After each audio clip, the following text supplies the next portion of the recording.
Yo, what's up, everybody, and welcome back to your D&D. What are we watching? Onimonogatari episode 2. Okay, so, Monogatari, my Monogatari beloved. What happened last time? So, this is the beginning of Shinobu time, which, funnily enough, started with a lot of random Ogi shots, which we're going to definitely want to take another look at, because who even knows what's going on with the Ogi thing? And then also a lot of Hachikuji, right? Which was interesting. Kind of, I think somebody said in the Discord that it's kind of funny how, already, let me just boom, get the comments on the screen. Okay. How the Mayoi in Kabuki Monogatari, which was like what was supposed to be a Hachikuji arc, we were really getting, Shinobu and Araragi. And then now in the Shinobu time arc, we're getting a lot of Hachikuji. So that's kind of a fun, parallel or whatever there, right? But yeah, so there's this spooky ball of darkness, which isn't really an oddity, but, you know, I don't know what it is. Apparently, Shinobu's had some experience with it before that Hachikuji and Araragi were running away from. That's where we're basically at. Also, Ononoki was there. Before... When do I want to look at the board? I love having my little whiteboard. Let's look at it now. Look at the light. Okay, so I'm just going to first give you... there it is, right? If you're trying to... Sorry, I don't know where my webcam is. There's the whiteboard if you're trying to look at it. Sorry that my handwriting is so bad. I'll just bounce off of this as we're going. Should I just put it back up? I'll put it back up for now. That's just your shot if you're trying to, pause and look at it. Please don't fall. Hey, listen to me. Hey. Listen to Hey.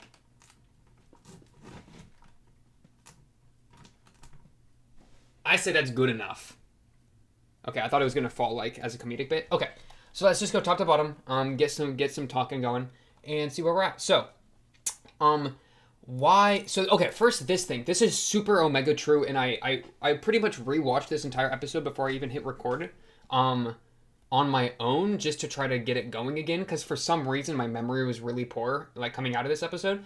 And yeah, you can definitely see that Ononoki was stomping on Araragi's shadow and, grinding her boot into it, which I think is, I think this is totally true that Ononoki gave a little peck to Araragi's lips just to kind of spite Shinobu, which is Ononoki, can you just calm down? Whatever. But no, so I think that's totally true, which is kind of an explanation for why she even did that, because I was kind of out of nowhere. And then Ogi showing up. I mean, did I have Barsh to spit on that? Yeah.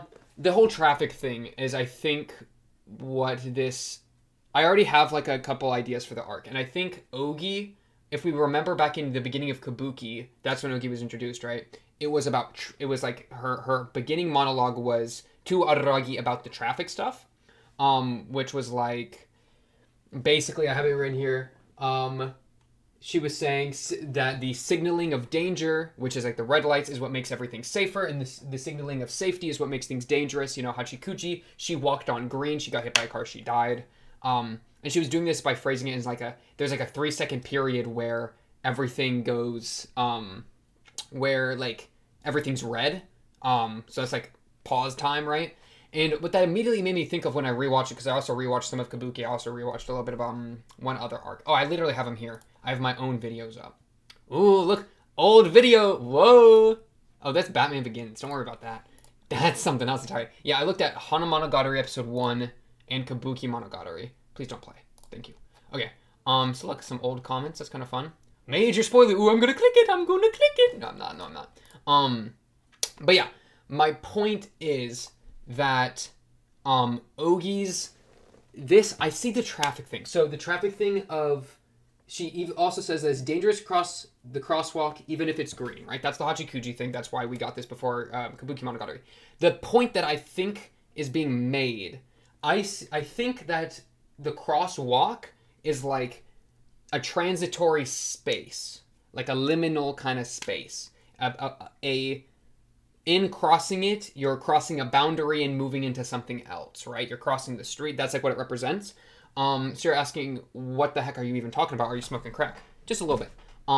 The idea there is that by crossing the crosswalk, you're changing the status quo in some way. You're making a shift, whatever. So I don't know, maybe we could say that I gotta get my notes out because I'm forgetting names for some reason.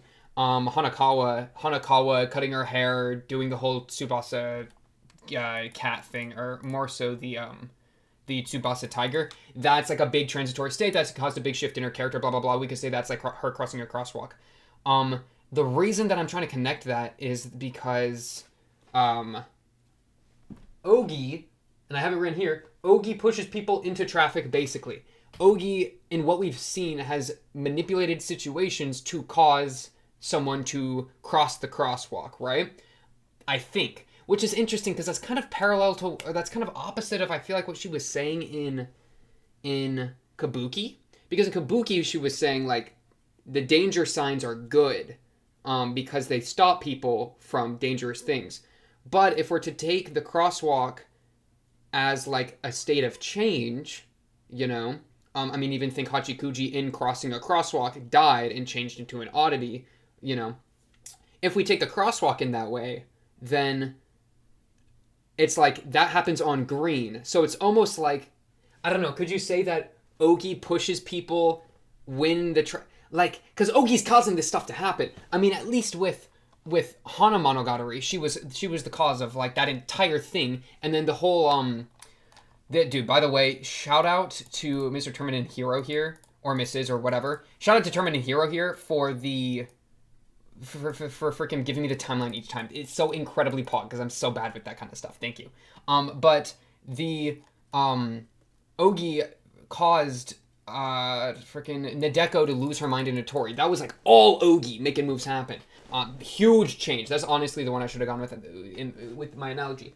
So that connects to the traffic thing, but like why? Like because in Kabuki they were like, yo, red light means stop. That makes you extra safe. And they were kind of like, that was the point they were saying to Araragi. And they never even have talked to Araragi again. So it's kind of even weird that that's even been like a thing. Well, they talked to Araragi again at the beginning of Onimonogatari. Like they were like about to like talk.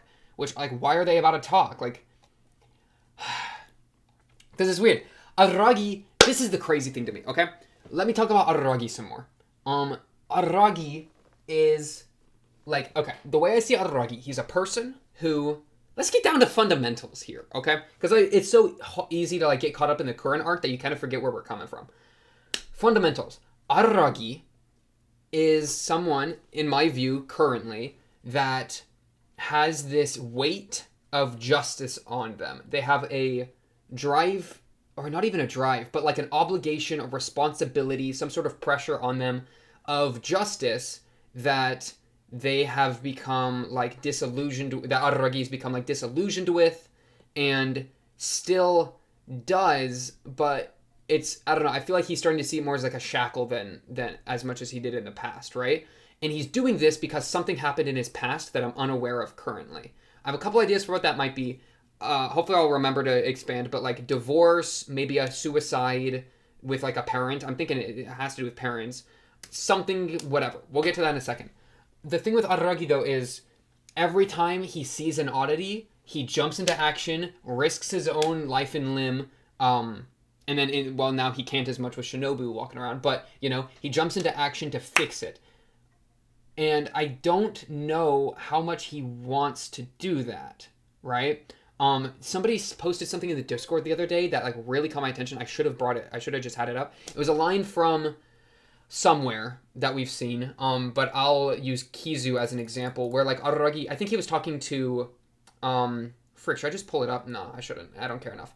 He was talking to Hanakawa, I'm pretty sure, about wanting to be wanting to be a tree.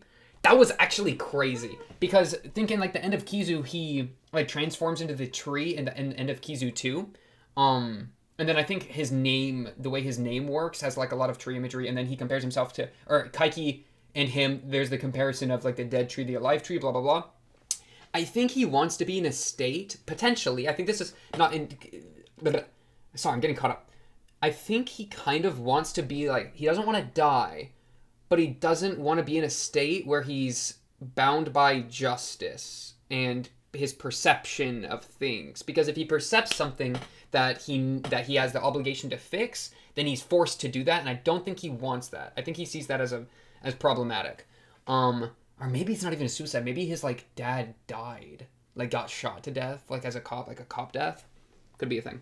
Though I don't know. Karen and Tsukiki seem to be big chillin', so it's hard to say. I feel like, it might be more specific to Araragi as opposed to the family. Though it could be faulty narrator doing diff there. But we'll see. Yeah, but like the whole thing with the tree is that like if you're a tree, you're alive, so you're still alive. It's not like you're dead because he doesn't necessarily want to die, but he's not bound by justice anymore because he's a tree. He doesn't see problems. He's not bound by like human concepts. You can make it into a human versus not human thing. It's not like he wants to be a dead person. He just wants to be a not alive. Or he wants to be alive, but he doesn't want to be a human and bound by human concepts. Question mark? I don't know. I feel like that's a way we could try to spin it. Yeah. Yeah. Big empty space pause there. So let's just go top to bottom, and I'll remember to speak more stuff. Okay, well, before I even do that, the thing with like the divorce, or like what happened to Araragi, because something happened to Araragi. I'm not going to say nothing happened, because something happened. It's, what we're looking for something that led to him being isolated. Because Kizu won. First time we see Araragi, he is isolated, lone wolf. His relationship with Hanakawa is what causes the, like, is what is like the onset for a lot of the Kizu stuff, right? His isolation is, and there's a really good comment here. This is bars, by the way. I really appreciate this.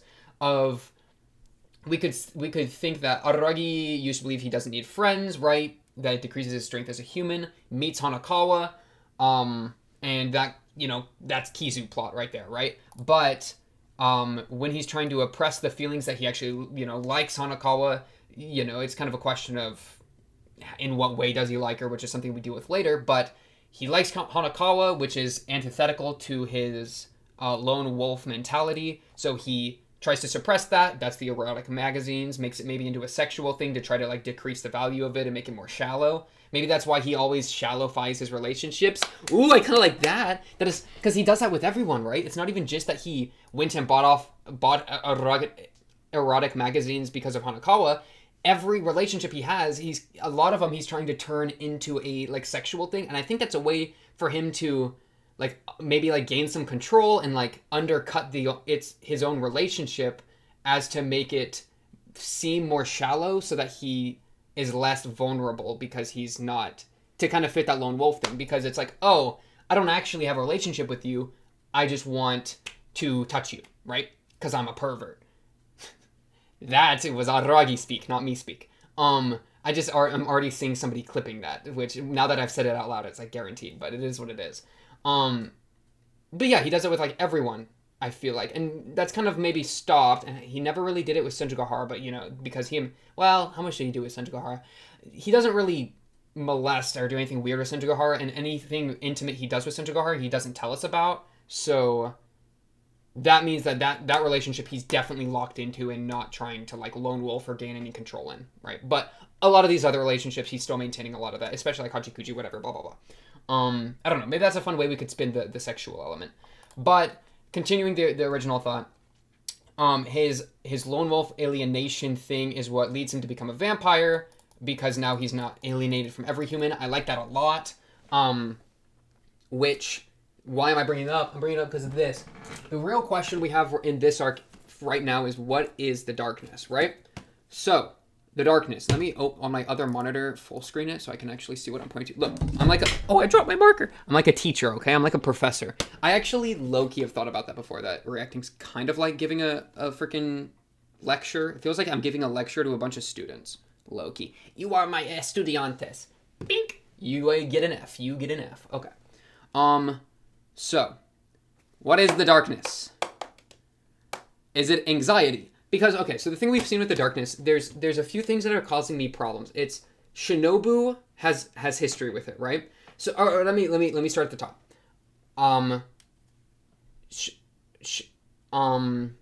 The darkness is something that is felt, but not really perceived, and that's what causes a lot of the like panic, because Achikuji and Araragi, the starters, are like, they're not seeing it, but they're aware it's there, but it's like in a non-existing state, so it's like causing a bunch of weird like confusion in that way, right? And so I'm thinking, okay, what's something that like you can't see, but it's like this weird ominous thing that you feel? Like it sounds like anxiety, right? It's like that darkness pit in your stomach. You can't quite put a pin on it. You can't quite visualize what you're afraid of or what's going to go wrong, but it feels like something's going to go wrong. So maybe it's some sort of anxiety, right? But that's a very general term. So like what are some specifics that we could get from that? Is it even anxiety? I don't know. But like it's just an idea, right?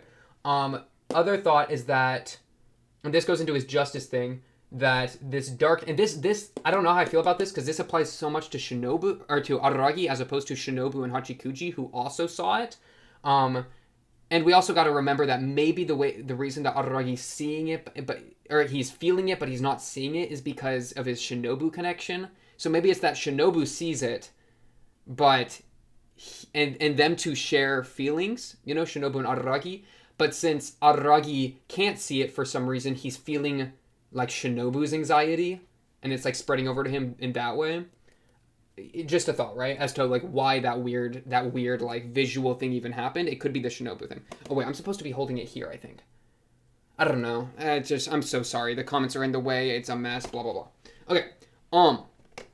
So, yeah. The idea though is that maybe this black darkness is like a fear of even seeing an oddity. Because if he sees an oddity, and he was kind of talking about like, oh, an oddity that like curses you when you look at it, right? If he sees an oddity, then he has an obligation to help people, right? He, whoever Nadeko, Sengoku gets attacked by snakes, homeboy's got to fix it, right? So if he sees an oddity, then he forces him to deal with it. That's the justice drive. It could be some sort of anxiety there.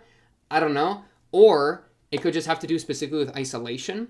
The reason isolation is so important is because, or like why it might have to do with isolation, is because of this, which I totally agree with, right? That in the beginning with Kizu, like why he even became a vampire was a lot to do with alienation and drawing back and being a lone wolf. And Shinobu herself was alone, and her only other time she was with somebody, which is like what's the term? She was the master, the servant. Yeah, the only other servant she ever had was that one guy. I forget his name at the moment. And that's specifically was 400 years ago in this area, and that's the only other time she's seen the darkness, right? So it could be directly coordinated with like breaking away from being alone, right? Like no longer being isolated. So in that way, it could be like this darkness is why we isolate. It's like the desire to isolate. It's the reason to isolate. And if we don't do as such, then we get hoed. Yeah. And so Shinobu could be feeling that because she's connected to Araragi, and this is like the second time she's ever, had that connection. And then Araragi could be feeling that because in these arcs up to this point, Homeboy's been branching out, meeting people. The big ones to name are Senjugahara and honestly Shinobu, I would say. Hanakawa or Hachikuji as well, like, all the characters, but really like Senjugahara he's shown a lot of intimacy with, a lot of like actual relationship with. And then in this episode with Shinobu, he actually like kissed Shinobu, made that connection, which is something I'll talk about in a minute as well. But yeah, so like those walls are coming down so much, which makes me think that maybe this darkness is like the counter to that. It's like this is why we don't let the walls fall down. That's what the darkness is supposed to be. Yeah. Or it could just straight up be suicide. The reason that suicide came to mind, and I have it written here 113, or 1113 I mean, is because at 1113 in Onimonogatari that we just watched, there's a shot. This is when Araragi's pedaling away from Hachikuji. I'll pull it up when we actually scroll. He's pedaling away with Hachikuji from the darkness, and there's a shot where it's like a bunch of the cones and then the darkness is in the middle of it. That like sparked my mind to the freaking the Onimonogatari episode 1, where it was a bunch of the cranes that Konburu was seeing. It was like all the cranes in the same kind of line with Numachi in the middle. It was like all roads lead to this thing. And in Numachi's case, Numachi was a sort like she had killed herself, and she represents a lot of things. So I don't know if that's like, I don't know, but it could be like all roads lead to suicide, or at least that's like where this path is feeling, or this path is leading you. Like the walls are closing in. It's the only option that's left. Like that's what drives people to suicide. So the darkness being visually shown in that same way, it made me think, okay, is it a suicide thing? I don't know. Oh man, and suicide is such a theme in the show. That's why I kind of think maybe somebody close to Araragi had killed themself. I say himself because I think it might be his dad, if anything, because we've seen his mom before, Hanakawa, but we've never seen his dad. So I could see a situation where, and I don't know, like have we mentioned the dad? Because Karen and Tsukiki could have just randomly mentioned the dad, which would completely throw this off. But it's just we've gotten so little, and they said our parents are police officers, right? Didn't they say that? But it could be unreliable narrator, or it could be just like post-mortem they would still call him a police officer, right? Like our parents are police officers, however one of them's dead, like they just don't add that part. I don't know. But yeah, suicide, I don't know. Because suicide could be something that happened, like the thing that happened that caused Araragi to withdraw into himself, caused him to isolate. Because something happened that caused him to isolate, I would say. That also caused him to gain some sort of weird relationship with justice, which is, I think, what's caused him to go down this whole monster human arc, where, like, his thing against justice has made him feel some of that, like, feel like a monster, but at the same time, he's still drawn to do these things. Something, I don't know. Watch an analysis that's actually, has the thoughts combined. But yeah, so that was some thoughts there. What happened? Was it a divorce? Would a divorce even cause that? It would have to be a really messy divorce, I feel like, for him to withdraw that much into himself. In which case, it would be like, I feel like it would have to do with justice itself, though, and a divorce doesn't necessarily do that. I just think something happened. Something happened, and it happened with his parents, right? And there's only so many things that can happen. And like Kombaru, right? Like if we're trying to say like Kombaru, there was a comment that compared Kombaru's like existence in the show to like an inner resentment. That's what she resembles. I kind of like that idea. That fits really well with Suruga Devil. Her mom maybe killed herself, right? That was something I was pulling out of Onimonogatari. Is that because it was like a traffic thing? I really hope I'm not messing that up right now. But there is some idea of at least mental illness that maybe led to a suicide of sorts that took Kombaru's parents. So maybe that Kombaru connection to Araragi, which Kombaru honestly is very similar to Araragi, especially in like the sexual way, where they're both like so kind of in your face joking about it. Like I feel like there's a lot of connections you can make there. So if her parents had died, or especially if it was like some sort of suicide or mental illness thing, then that could be a piece of evidence for Araragi's parents, who we don't know much about, to have done the same. And by parents, I mean the dad mostly, because the mom we've seen, so we know she's not dead. But yeah, man, that'd be a crazy thing down the line if in like near the end of the show you get revealed that this entire time like one of Araragi's parents was dead or something. I mean, I could see the show doing like a huge twist like that. And I'd be so down for it. Or like divorced or something, but I'm just trying to like scroll through my mental library of everything they've ever said about the parents, and I really don't remember most of it because it hasn't happened much, right? Yeah. Okay, what else am I trying to talk about? I already talked about the traffic lights a little bit, lots of Ogi stuff. I accidentally scraped all this off. Ogi pushes people into traffic. Yeah, that's what she does. Why does she do that? I was kind of originally giving a lot of faith in her by saying, oh, this is how we deal with issues. But it's like, why would you want people to change? Why would you want people to deal with your issues instead of like not dealing with them? Because, I mean, a tree doesn't have to deal with problems, right? Shout out Araragi. That's Kombaru Numachi Hanamonogatari, right? Oh, the whole don't deal with your problems, just actually like run away from it. Just like that was Numachi's thing. She just collected like somebody felt like they were dealing with it because they told her about it and she said she would do it, but really nothing happened. It's like, so that was kind of a way of running away from your issues or whatever. Which is also kind of reminds me of Kaiki being faster than Kombaru, so it's like she wasn't even able to run away, blah, blah, blah. But like Ogi is the opposite of that. She's provoking instead of not provoking. And I just don't know why if she's pretending, I don't know if it's real or not, but she's pretending to be, she's maybe pretending to be Oshino's niece or nephew, depending on how she's feeling. And I've thought about her being an oddity before. I kind of feel like, oh yeah, something I was thinking at the beginning of this episode, I'm really just not talking about the comments much, but we'll get through it. at the beginning of Onimonogatari, Araragi phrased it weirdly that it almost sounded like he was having Ogi read the script. And you'll see what I mean when I scroll through if I remember to catch that. But I kind of feel like Ogi might have a weird meta layer on this all. That Ogi's like the person that the story's being told to, as opposed to me, the audience. Or Ogi is some sort of meta character that's like interacting with the story but actually wasn't in the story. Like didn't actually ever, and was just kind of added in without too much thought. And it was like, like added in post story. Like I feel like that could make some sense. Let's just go through some comments. Okay. Clearing up terminology confusion. Right. Ononoki's not a Shinigami. True. I might have accidentally called her a Shinigami. I think I brought up Shinigami because it was close to Shikigami, but I don't think I thought of her as a Shinigami. She's not a Shinigami. I'm solid on that. I was just forgetting the term for Shikigami, which is like a servant/slave, and a Tsukumogami, which is an object that has come to life. In this case, the object was a corpse. Locked in, good, appreciate it. I swear, I lost my paper that had my Monogatari notes. It's the saddest thing. Because those notes were pogged out of its mind. I'm going to just have to get a new piece of paper and do it again or something. Because there's so much in the show, and I want to keep it straight because the show deserves that attention. But yeah, crazy that a corpse was an object that's come to life. So it's not that whoever that person was has come to life as an oddity, but rather that whoever that person was, they're dead, and the body, the vessel that they inhabited has since had a new spark of life within it. I liked the way I phrased that. I'm trying to see if I can fit a theory into it, but I don't think I can. Okay. This, by the way, I was just looking at this for so long. So we're here right now in Shinobu time.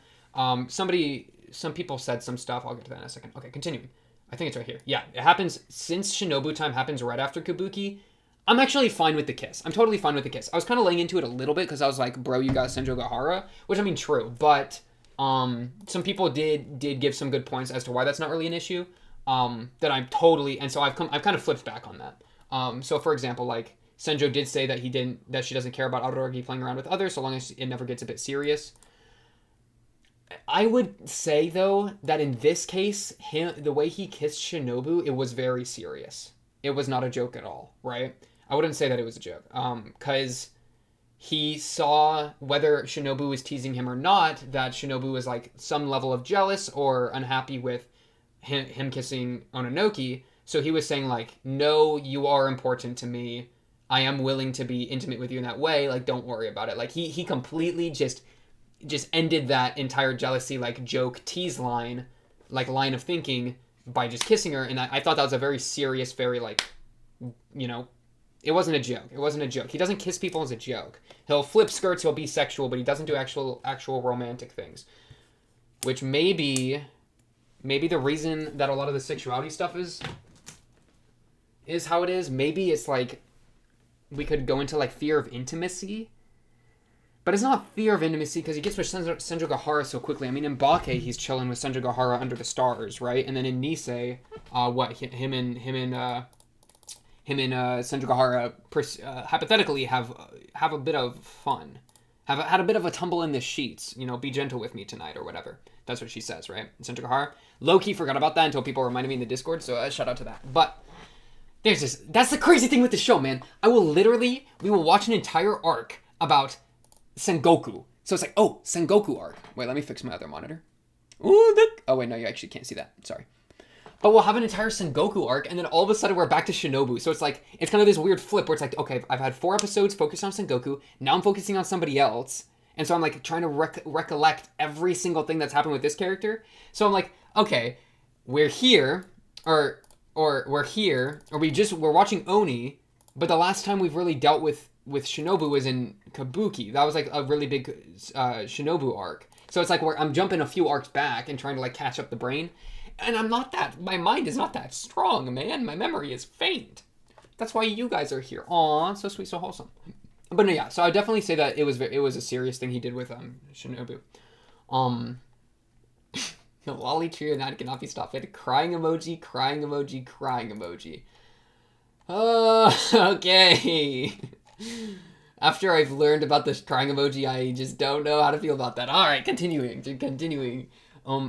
just remember that when Araragi, blah, blah, blah. Oh, yeah, this was a good point as well.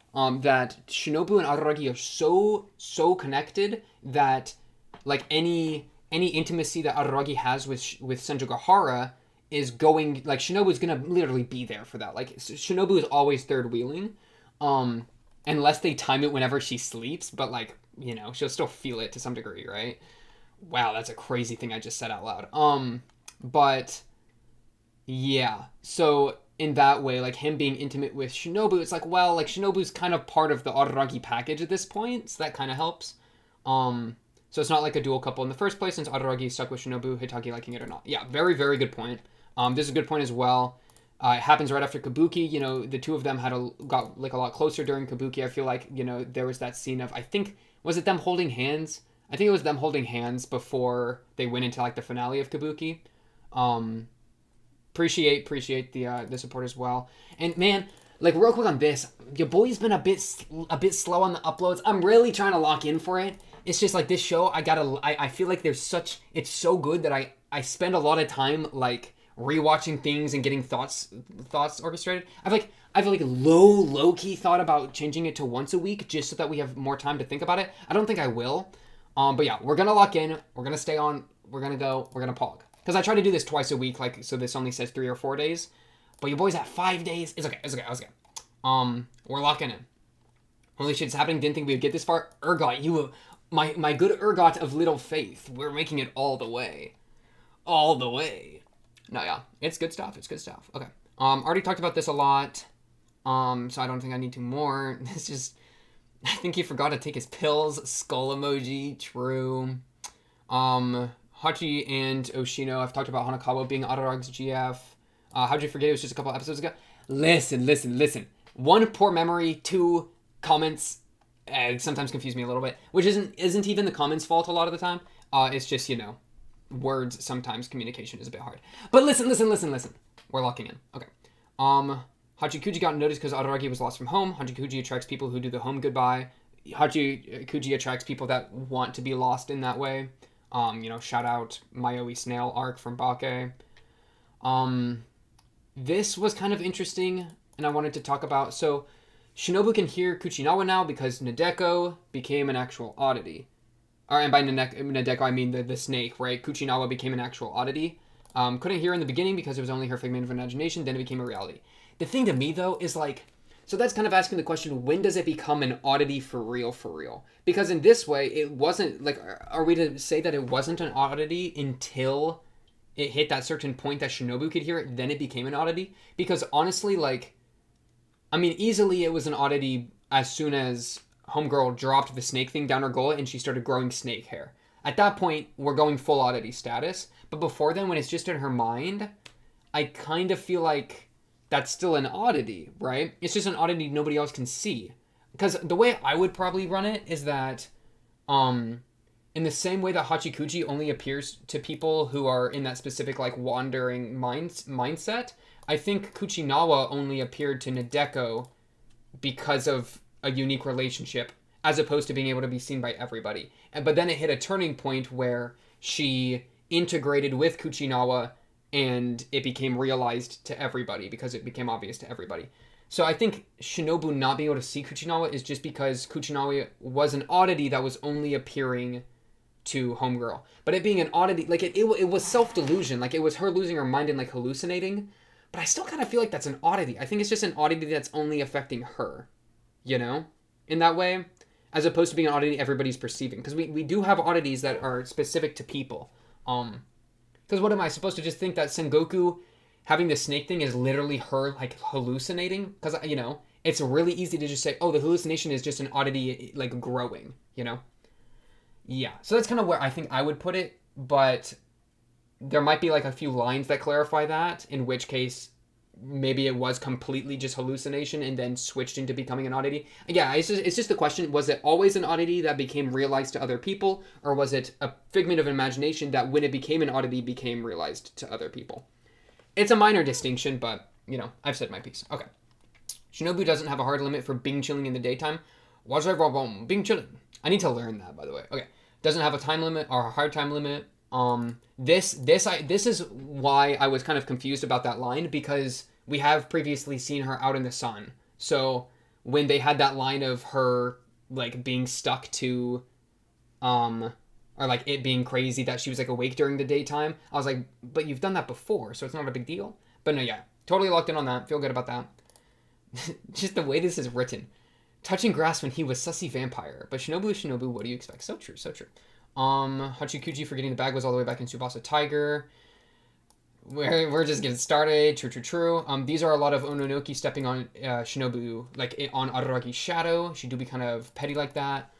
This was some crazy stuff as well, of like, just what the LMNOP QRST, like, why are they saying the alphabet at each other and then he's like fumbling over the words?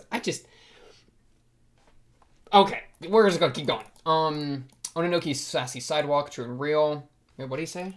It's a story, and then monogatari. It ends. I said the word monogatari. What? Title drop, title drop. What is this? Some kind of react to Andy? Whoa! Title drop, title drop. Okay. This was something interesting as well that people told me in the Discord and then here as well, that Shinobu, like, most of the time the voice actor for the character that the arc's on will sing the OP.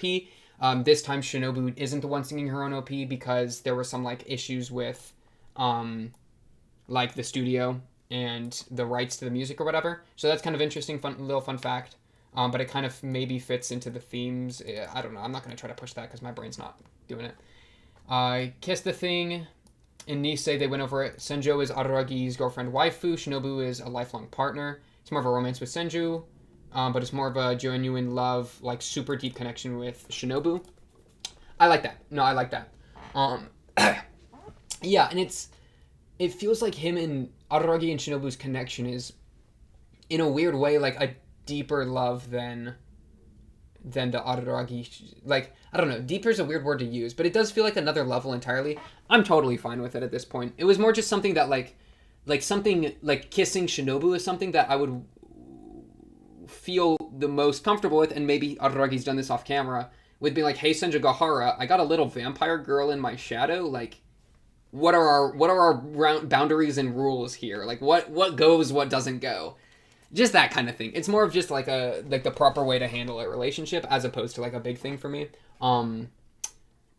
But yeah, so I'm totally fine with it at this point. And I like this as well. Unlimited rulebook, rules with many exceptions. Went over that Nisei. Low-key gotta rewatch Nisei. Just watch the last episode. Last ep, end again, and you'll be Gucci. Kek W, bing, bing, bing. POV second season, Ugi, why are you here? Literally, Ogi, I need you to get out of Dodge. Okay. Because it's just, Ogi is just pushing people into traffic. I don't know why. Araragi not going to like it, though. I don't think Araragi's going to like it. Because Araragi, I think, has kind of, like, Araragi's going to help everyone that he wants, that he can. And it lets him distract himself from his own problems. That was kind of the Bake situation. But I think he sees it as, like, a restriction on himself. That he... Does he even see that, or am I just smoking crack? Got me doubting my own theories, man. Because it's like, I don't know, man. He has to help people. But at the same time, it's weird, because he helps everybody, and he, like, it seems that he genuinely wants to help people, but I do think a part of him has a resentment towards that. Has a resentment towards him having to help people, even if a part of him also, like, values that. But I think that's why he isolated so much, because if you isolate from people, then you don't got to deal with them, and they don't got to deal with you, so you're strong. You don't got to, you're good, you're golden, you don't have to put yourself at risk constantly. I think that's kind of part of that. And so Ogi is like an absolute antithesis to Araragi, because Ogi pushes buttons and causes problems, while Araragi fixes problems that are caused, right? And he has an obligation to. So if Ogi's pushing a bunch of people into roads, and then Araragi has to constantly come in and save whoever gets pushed in the road, then that makes Araragi and Ogi on, like, opposing forces. Does that make sense? But then it's like, Ogi, why are you even doing this? Why are you trying to provoke Araragi? Are you even trying to provoke Araragi? I mean, the beginning of this arc, it kind of, they were talking, but we didn't actually see them talk at all. So it's like, why are you having, like, this talk? And it was almost reminiscent of Numachi Kamadu, now that I really think about it, just in setting wise, where it was like the sitting at the desk and then the other person walks in. I'm not going to push that any farther, but yeah, I don't know. I feel like them two, I don't know why though. Ogi, why are you like this? Are you an oddity? I don't know. Continuing. I've said a lot of ideas. When I say I don't know, it's not that I have absolutely no idea. It's just that I have a lot of spinning plates and I don't know which one to eat my dinner off of, right? Lots of ideas. I try not to lock into them too hard most of the time because it's fun to just keep being able to spitball. Because as soon as you lock into one choice, then that you go through one door, it closes a lot of others, right? Yeah. So I don't like locking into choices because then it means I can keep theorizing. So that's just, I don't know. This is something that I'm not sure if I agree with or not. So the comment is that Sengoku's power comes from random people who believe there's a snake god. It used to be a powerful god, so that's how everyone remembers it probably. That's the thing. And that's the thing why I'm confused on. Or like curious on. Let's not say confused, but I'm curious and I'm unsure of. Where it's like, yeah, there was a snake god, and that is what led to her, like, her delusion being so strong, is that this thing, like, used to be a thing. So for there to be, like, a dead god makes sense, and to some degree, like, there was a snake god that people worshipped, and then there isn't anymore. So that, like, gives a lot of fuel for her delusion of reviving the snake god. But I don't know if, A, there's other random people still alive that believe in a snake god, or B, even if there isn't random other people who are still alive, if there's like reminiscent spiritual power that goes into the snake god that Sengoku somehow like gaining. I don't think that's what's happening. I think it's literally just her delusion as so strong, and then she's integrated with it, that we've hit this point. But that still kind of feels weird, and so I kind of want to believe this, because at least with Kiss Shot, like, she's super infamous and legendary, which is like a really good reason for her to be OP. So it's like, why is Sengoku so OP if she's alone, right? If she's the only one that believes in herself, other than, like, I guess now Araragi and, whoever had seen her pop off.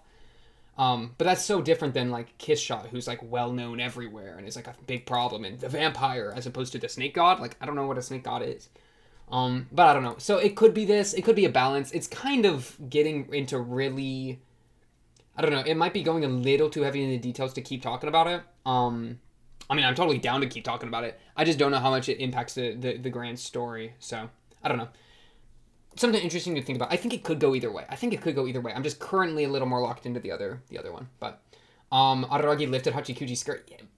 Man's wild. This is one of my favorite comments I've ever seen. We're getting into the FBI watch list with this arc. Talk, fire, fire, exclamation. This is the truest thing I've ever seen. Arc is skull. We're so back.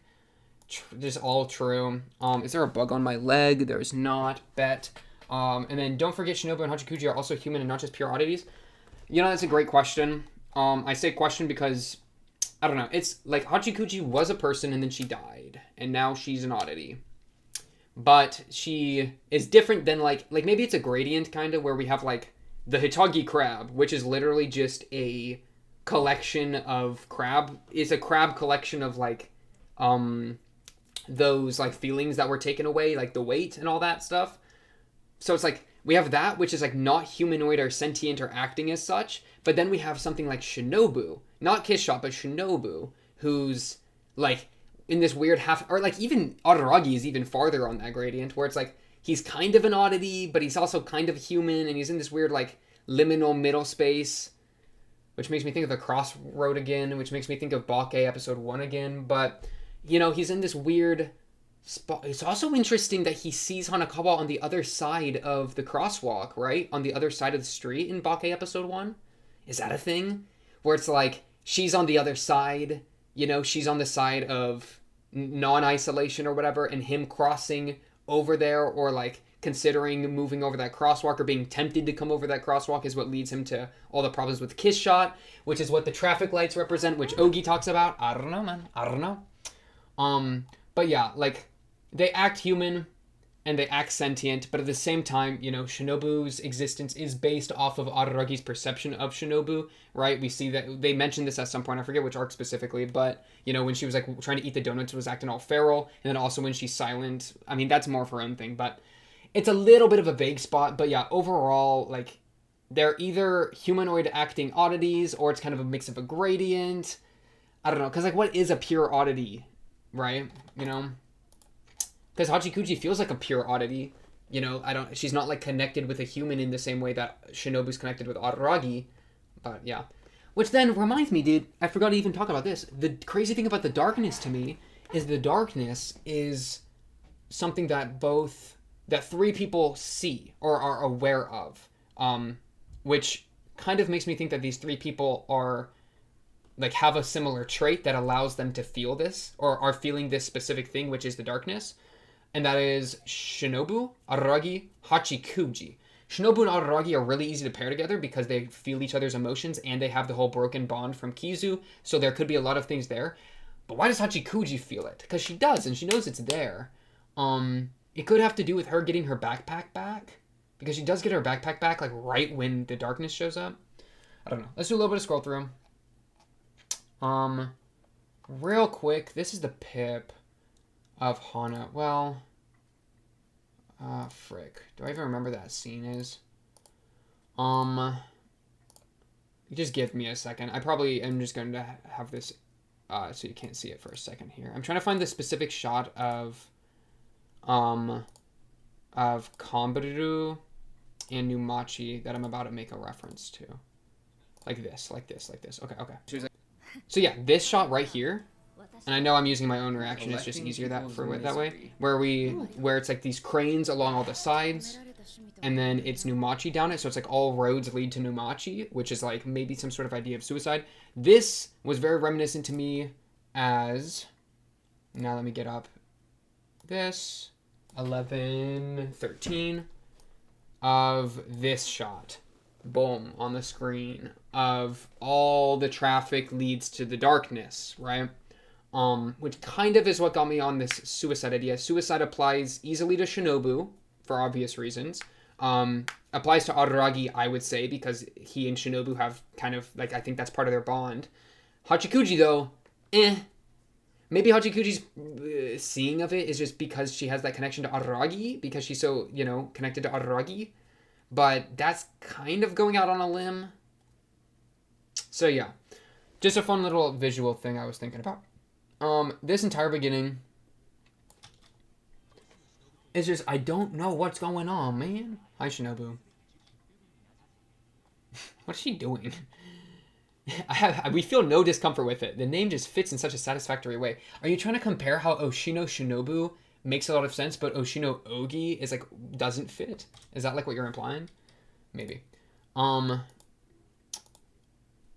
being a cow, or being on a cow, I'm like, what? It's a story of that sort. Wait. Oh yeah, we're talking about how her past stuff. I'm looking for Ogi. Yeah, Ogi. So Ogi walks, this is the part that I was thinking about. So Ogi walks in on Araragi. Araragi's sitting at his desk. Look at this. It says, well, I had someone read that part. What are you talking about?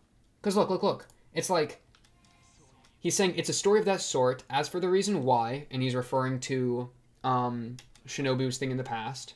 Like, look. As usual, I helped others and they helped me in return. Doing something despite being unable to do anything. And then it cuts to Ogi. Windmills. Okay. Cuts to Ogi. Ogi enters. And then right when Ogi enters, well, I had someone read that part. Are you saying that Ogi read that part? I don't know what you mean by this, man. Because in that way, I'm thinking Ogi has some sort of... And look. It's crazy because he's in one of these back seats, which was like right by, was it Kombaru's seat? Or no, it was right by, Senjugahara's seat, right? I'll tell the tale while reminiscing about her. I want you to think about it. I would love to think about it. It's just like, yeah. It makes me think that Ogi's like part narrator or something weird. It's like worming her way into the story. But I don't know. That feels weird to me.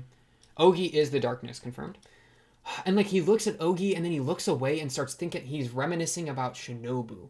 Why is he reminiscing about Shinobu when Araragi is involved? I mean, did they mention Shinobu and Hana? They might have mentioned Shinobu and Hana. I don't remember what they said exactly about what was Shinobu's situation in Hana when we met with Araragi. Because that could have been part of this. Because why would he reminisce about her in front of Ogi? Why would he reminisce about Shinobu when Ogi walks in? I don't know, man. Especially when I feel like they, there might be some sort of... I feel like they're working against each other, where, like, Ogi's making putting problems down that Araragi then has to deal with. But it's like, Ogi's, like, pushing buttons. Maybe that's Ogi pushing Araragi's button in a grand way, where it's like, she pushes individual buttons, like Kombaru, in Onimonogatari, or Sengoku, very obviously, in that, whatever, I forget the name, Otori Monogatari.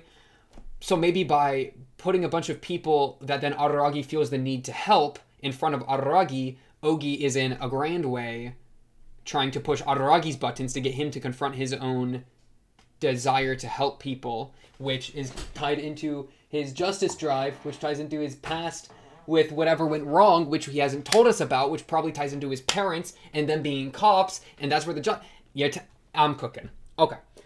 To continue scrolling. Oh, we're going to look through the OP and the ED. Let's do that. Okay. OP, I'm just going to let it play full clean through, and then maybe a lyric pass, maybe a visual pass. We'll see. Oh my goodness, it's so loud. Oh yeah, it was the weird one. In the darkness. This one actually goes hard, by the way. I mean, look how isolated, how lonely it is, right? And it's like very Shinobu, It was kiss shot, like looking around. We're on like a traffic road. Wait, who's all there? I said clean through. I guess I lied to you. I'm so sorry. I just hit the pause button. Is it Senjo? Okay, I think it's Senjo and Araragi. Okay, yeah, I lied. We're not doing a clean through. Never...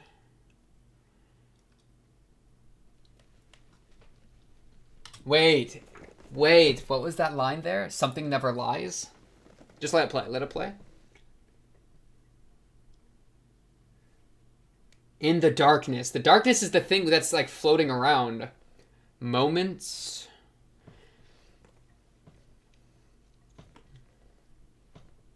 So moments and secrets in the darkness. And they never lie. Regrets. Okay.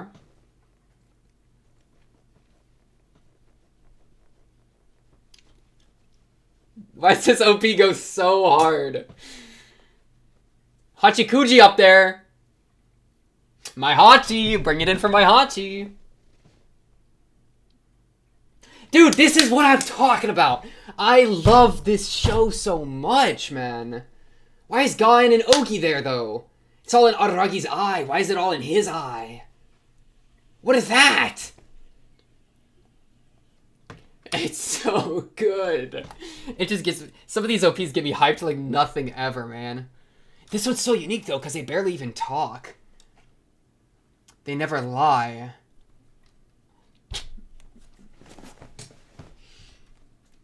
Okay, Hachikuji. Okay, the darkness never lies. Kaiki! Is Kaiki calling? Hello, hello? Kaiki on the phone. Sorry, lies make me think of Kaiki. I don't know if I can connect that at all, though. I'm drinking a Dr. Pepper, by the way. Let me just get that clear. Dink. Cheers. Hope you got a drink, a snack. Kaiki connection. Lies. Cons. Maybe reducing legitimacy of oddities to make oddities less potent as a way of balancing. Because you can't have too many people believing in them fully, because then that causes apocalypse low-key. What else? But the darkness never lies. Because Araragi does a lot of lying. And it's not quite, like, abrupt lying or blunt lying, but it's very, like, kind of... Not lying, but he does a lot of performance, let's say, right? The sexual performance, him flipping skirts, the whole deal. I love this show. Okay, let's just look at some of this. This OP is... Okay.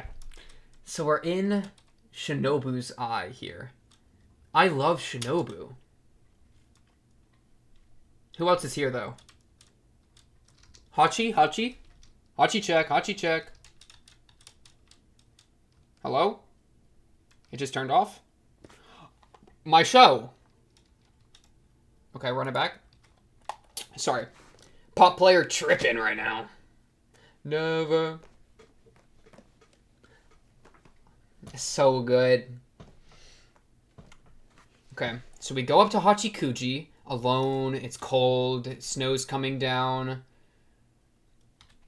The mind's eye, where Shinobu's eye. Shinobu's connected. She's connected to Hachikuji. Yeah, definitely Hachi. With the backpack and all. But then who else is it? Ononoki's here. I still don't get Ononoki, like, at all. Ononoki's not, like, quite doing it for me yet. I don't know. We're still waiting for Ononoki, I guess, to really hit. Maybe. And then Gaen, why are you here, though? Are you gonna show up in this arc? Where's episode at? Maybe episode's not quite as nefarious, by the way. That could have been a narrator diff. Unreliable narrator moment with Araragi. I don't know. Maybe he was making episode... Because episode wasn't... I don't know. Random episode tangent. Gaen. I still don't really get Gaen. Gaen really also just, like, rolled and smoked Hanakawa in her appearance. We'll keep thinking. And then Ogi. Why are you so smug? I just better smack that smug look off your face. I kind of like Ogi, though. Ogi's kind of doing it for me. Wait. Calm down. And then it's all Araragi. But why is he's like protecting himself? Like, it's something that... Bro, why is he protecting himself from these people? Is he about to get jumped by... He's not going to get jumped by Shinobu, though. He's not going to get jumped by Hachikuji. So if a lot of this stuff's about isolation, and if the darkness is about isolation, then maybe he does get jumped. Or, like, in some way, like, is alone.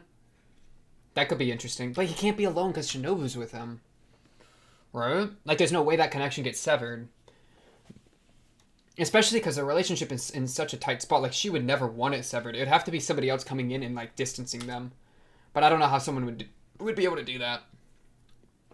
It's just crazy because it's like, boom, Shinobu. Dude, these OPs are so good. Hachikuji, Ononoki, Gaen, Ogi. Araragi's like, damn. And then we see two crosses, and it's Shinobu's, like, spirit? Why is this all spiritual? What, are you gonna try to murder Shinobu? Yeah, good luck. Or is this supposed to be, like, going back in time? You can't kill Shinobu. Right? Wait, they better not. Okay. That was me trying to suss you out. Okay. Sorry. Okay. Edie? Ononoki, you rat. The lyrics are the same. Let me do a visual pass. Hachi reading a book. Wait! What was that? Oh, look at there was letters on the screen, but they're in my language. They're in English, the English lexicon. Is it just Araragi? No, it's something different. What is going on here? Ononoki? Whoa, okay. What? Whiteboard. Alright. We're erasing this. You did good while you lasted.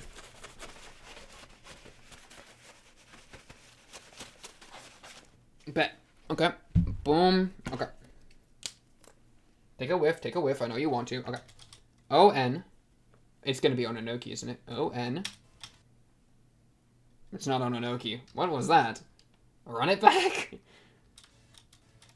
O-N-I-M-O-N.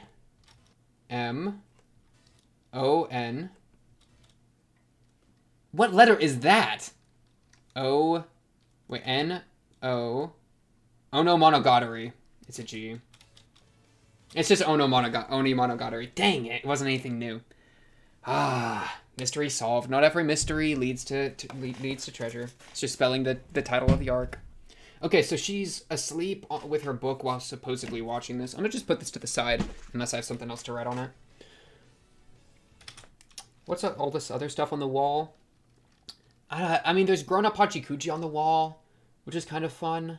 Otherwise, none of this is really looking crazy. I mean, there's that one character that has long, loose sleeves, like right here. That looks like on an Ogi a bit. Shinobu, special report. What is this? Spider-Man. Shinobu comes down with her sailor's uniform, her like submarine captain uniform. They go up. Ononoki goes down. Oh, I already did a lot of analysis for this. I'm starting to remember. Not Ononoki. Sengoku goes down into Oddity Land, where I think these oddities are going up into Human Land. But Shinobu's the king of oddity, or like Kiss Shot's the king of oddities. So it's like a captain, maybe.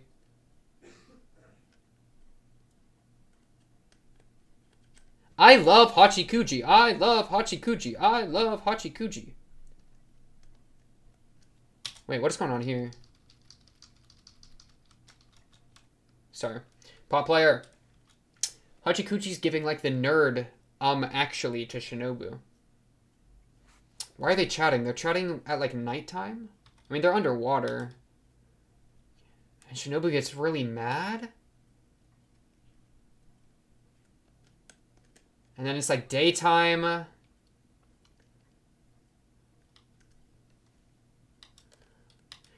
Shinobu acting up at night? I don't know, man.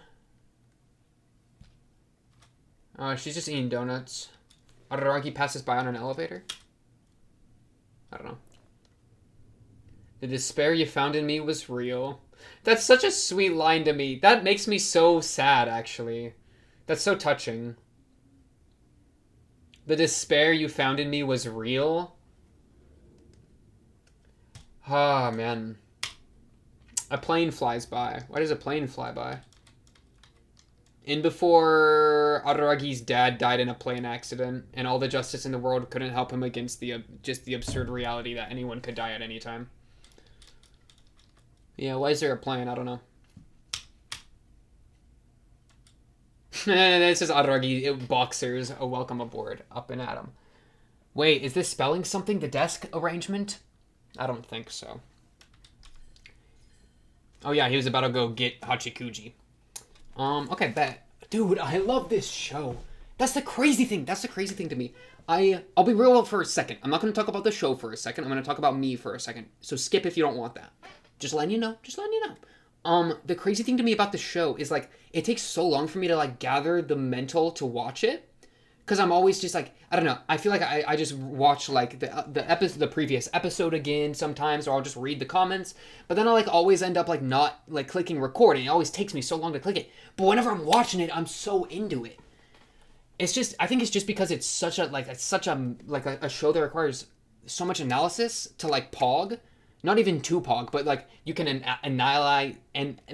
analysis it so much and really, like, get into it and get into the grease with it. You know, get into the mud with it. So, by, like, it makes me want, like, I don't know, it makes me want to be in tip-top shape whenever I watch it, which, like, I'm not always in tip-top shape. But yeah, I just love the show so much. So I want to do it justice, you know? I want to do it justice. Okay. Shinobu do be teasing him, and then he says, baby girl. It's sweet. I mean, I think it's, I don't know. I was a little worried about it because of the Senjuga Heart thing. I do think it's sweet. I'm totally here for it. It's, what are you, Italian? He says, just listen to my monogatari. I don't even think he says that, but then he says the Hachikuji situation with the darkness, and then she's like, oh, it's not an oddity. It has no name. I've seen it before 400 years ago with my previous servant. Who, remember, previous servant killed himself, right? And she was, like, swallowed up within it. She doesn't want to speak of it. So, yeah, definitely, I just looked for my whiteboard. I already erased it, and it's over there now. Oops. But, yeah, suicide, isolation, etc. Okay, bad. Everything's gonna fall into ruin. Perfect. Hachikuji, Ononoki, being a rat, muscles, clutched it out, randomly saved him. The whole vertical movement thing was funny. Low-key need to rewatch whatever episode. Yeah, and look at the traffic signs. So they're both red and green. That's pretty crazy to me. It's like he doesn't even know. Like, he's not even the one controlling this transition or whatever because the darkness is coming to him and he doesn't understand it. So it's not even like he doesn't even know what's happening. He's just panicked and running. So all the signs are unclear. He doesn't know whether to stop. He doesn't know whether to go. Which, I don't know. I wonder if I can blame this on Ogi. Did Ogi summon the darkness? This is Ogi's shadow. No, that doesn't make literally any sense because Shinobu dealt with it 400 years ago. Well, it could be that like the situation that causes the darkness is something that Ogi created, but Ogi didn't create the darkness itself. But I'm not even gonna deal with that. Yeah. All roads lead to it. It's not something you can escape. It's also where he gets rid of the bike as well. And he tried to save Hachikuji from it. Like, let me save Hachikuji, the inner child, blah, blah, blah. I have to rescue this girl. That's what he says to himself. I have to rescue this girl. Then Ononoki comes in. We lose the bike, which is, he's driving a truck in Hana, so, or a car in Hana. Wasn't it like a beetle or something funny? Let's go with you, Ononoki. Dab me up. Okay. Is there anything else in here I'm trying to talk about? I don't want to just watch the episode.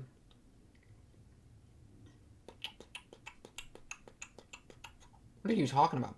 Oh, they were talking about how she lost her shell, and that was kind of a crazy thing. Yeah. Well, because it's like... The shell is the backpack, which has a monster in it. The monster was taken from the inner child. When did she lose it? It was... beginning of Tsubasa Tiger. Wasn't it during Tsubasa Tiger? So one of the comments said it. But now she's got it back. I don't know. That gets into... I don't know. Frick. I would have to pull up the comments again. I just want to jump into the episode. Let's just jump into the episode. Let's just jump into Onimonogatari episode 2. Bro, what happened to Araragi, man? What happened to his parents? What happened to his family? What happened to cause him to withdraw into himself like that, right? What happened to give him this sense of justice that he can't shake? Lots of mysteries. Well, he had the sense of justice even before whatever happened, because he had that when he was a kid, because he was bearing that butterfly or insect or whatever, which is still crazy to me. So he's always had the justice thing. It's just something happened that caused him problems with it, which is a part of him growing up. Monogatari is a story about growing up. Shout out to whoever said that in whatever arc that was said, but, that really stuck with me. But yeah. Episode 2 of Onimonogatari. Clink the Dr. Pepper one more time. A clink. And let's get this episode going. In. Fix the hair. Sorry. I just, want it out of my face, but I don't want it before. What do I want it to do? Let's just do that. Alright, bet. Onimonogatari episode 2. Let's get this going. In. Dude, look how many little blip blops this one's got. Holy crap, we're going to be cutting out the wazoo. It's probably because we're going to be cutting into Shinobu past and then cutting back into future. So the Shinobu past is going to be animated like Shaft style, because that's how they do a lot of the myth retellings, and they're probably going to treat it like a myth retelling. So we're going to get Shinobu past stuff in the Shaft special style, cut to Araragi current talking to Shinobu, commenting on what's just been seen back and forth. Question mark? We'll see. Episode 2, Onimonogatari. Let's get going in. 3, 2, 1. Bang! A preface, though it's more like a warning. That's right. Minion, not servant. That's the term. Minion. Don't get jealous. I did think about that. That it's kind of interesting that she had a previous. Araragi, wasn't her first minion, yeah. The best of times, the worst of times.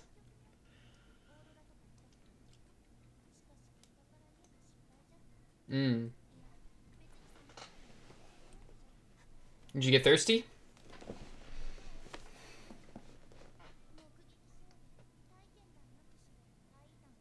Yeah.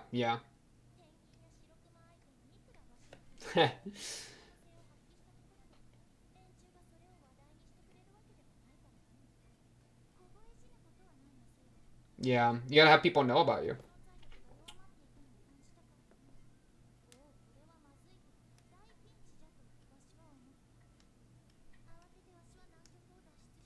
huge joystick pushing jump. Heh.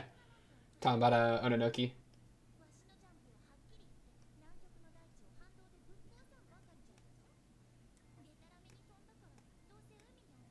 Oh, and that's why you land in Japan? That's funny. Love the style they're using here.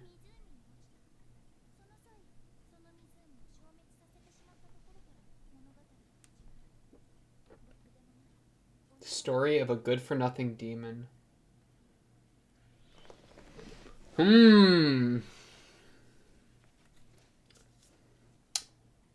She's like, so does she crash into this guy and kill him and then feel bad because she did it on accident? But he's not dead yet, so she can revive him if she gives him... Like, it's a reverse of the thing with Araragi, where he's on death's door and she saves him. Why would she save him, though? Because she feels bad that it was completely unintentional, maybe? Because with Araragi, right, she was in a hurt state and he wanted to help her. Or was willing to sacrifice himself for her.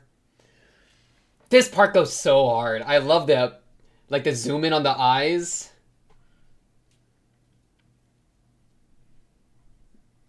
It's so good. What is up with Ghost Shinobu? I swear if they hurt her, I'm gonna lose it. Wait, no, have we seen Shinobu in... This arc's in the past, so Shinobu's fine, right? Because we've... I don't know, I'm gonna have to look at the thing again.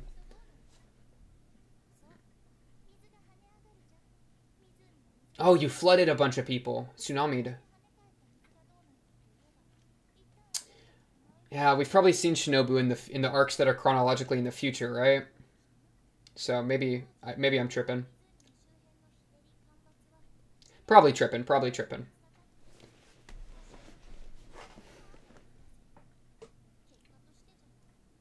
Oh, wow. Yeah.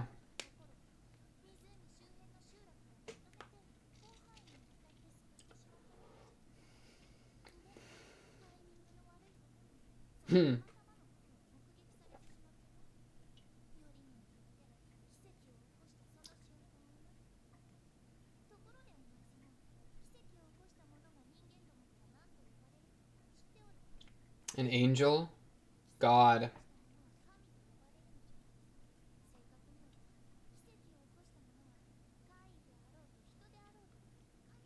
Wow.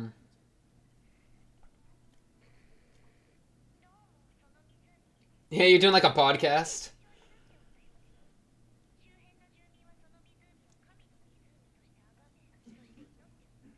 Mm.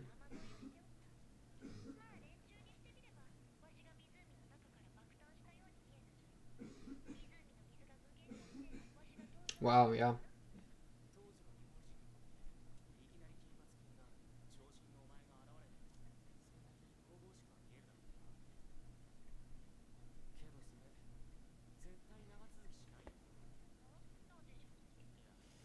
Heh.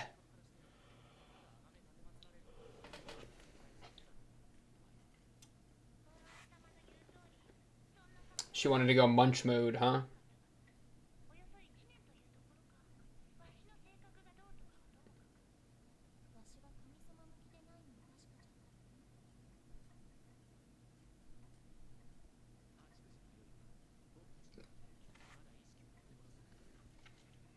Isn't fit to be a god.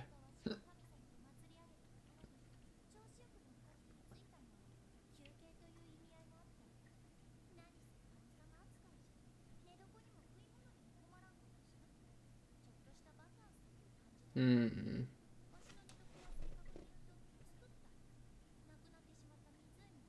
Oh, that's kind of sick.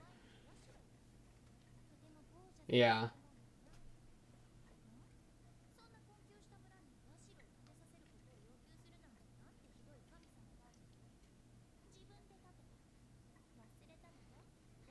Didn't Kamburu's mom get called a god? Or like an angel? But she was kind of evil as well. I don't know. Maybe a thing. Okay.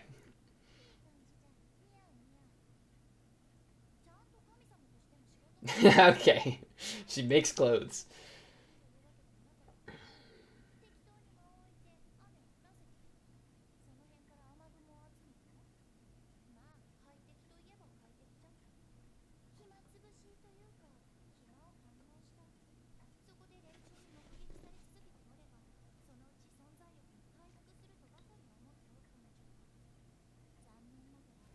I mean, is it because you were acting as a not a vampire but as a god? Yeah, exactly.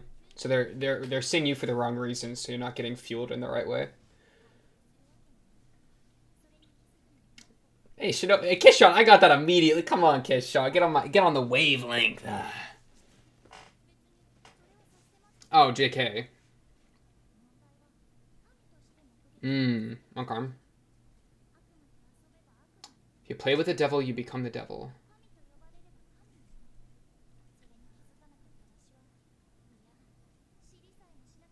Dang, she looked kind of nice on the throne, though.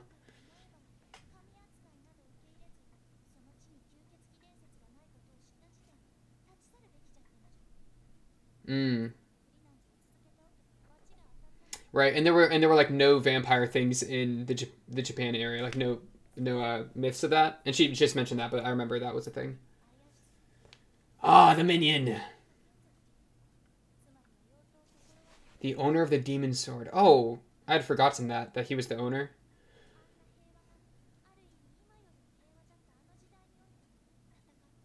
Was he like a balancer?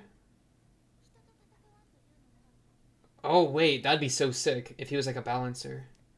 Yeah. What a forbidden love. What a forbidden love. Fighting feels wrong. Vampire hunter. Wow.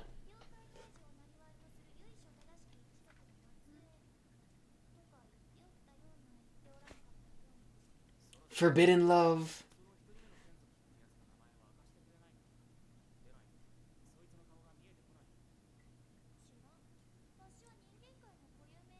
Aw.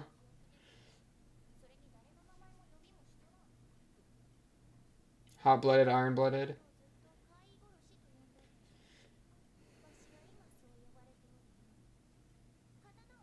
Why is she biking? I thought the bike was Gonzo. Maybe the bike isn't Gonzo. Ah!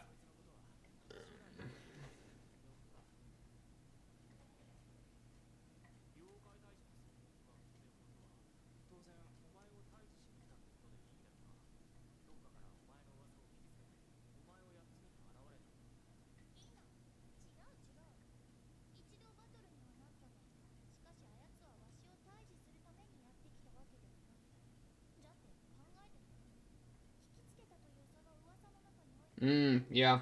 Not something to hunt. Facts. Facts.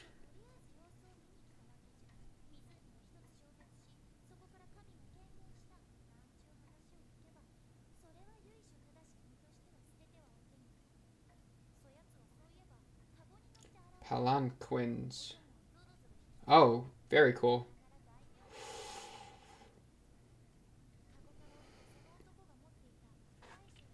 Oh, we had a small one too? Yeah. Dreamspan. Sick name. I like that. Cool. Cool question. Oh. Oh. Interesting. I thought it was going to be able to kill the darkness for some reason, but no. That's interesting.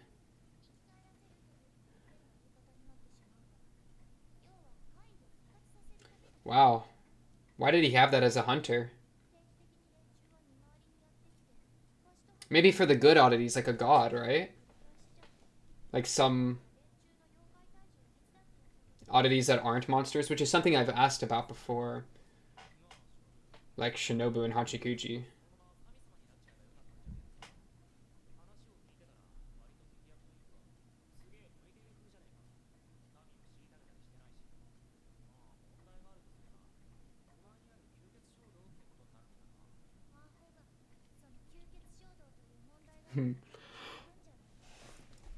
He's doing the head tilt.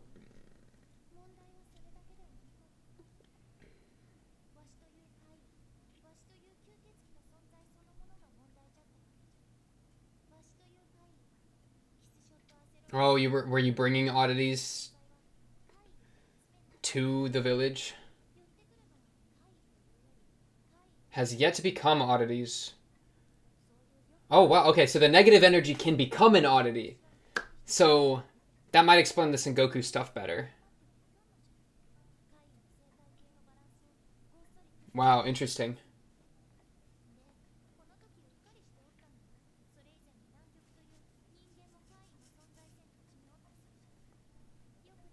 Dang, kiss shot.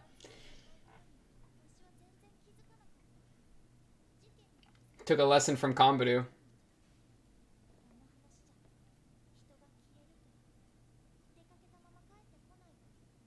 Vanishing.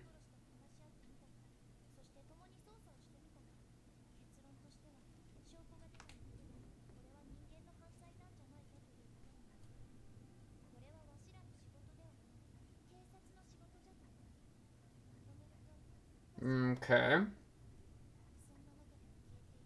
Is this the darkness that's doing it? Is it just raw negative energy that hasn't become an oddity yet that's collected due to kiss shot?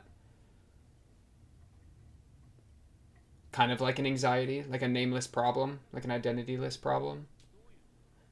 I don't know.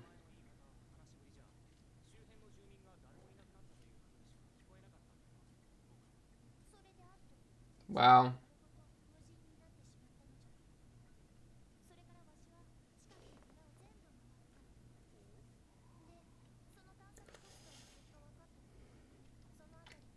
Wow.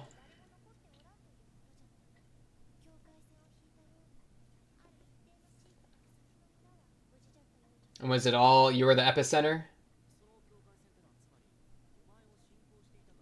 Or if they worshipped her specifically? Yeah, wow. Or knew her, but yeah.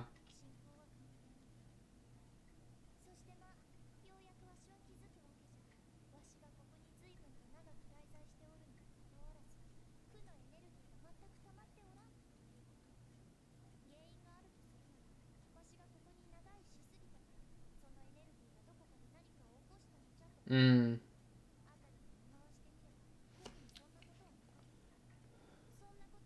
It's definitely the darkness. Because she said this town would have ruin too.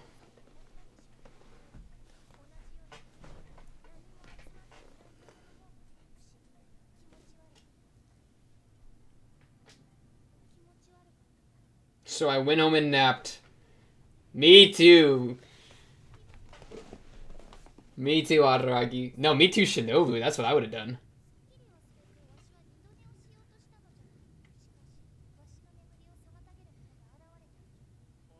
The minion. Yep. Oh, I have some of them disappearing too. Wow.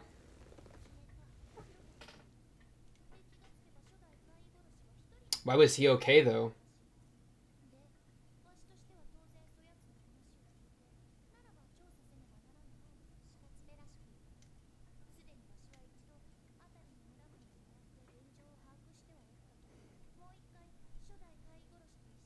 Dang, what a pose. Okay. I love this art they're doing.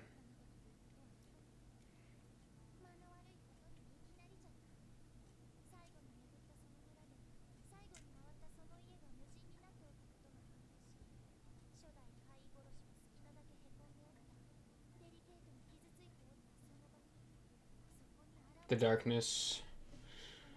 Yeah. And it spreads into the day, which is interesting. Which is, like, out of whack. Because that's supposed to be... Oddity stuff is supposed to be at night.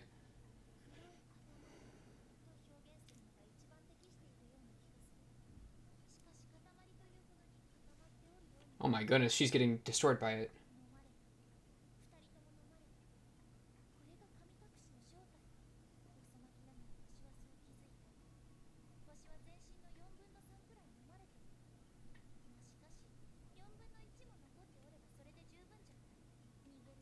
Whoa, she escaped through her hair like that?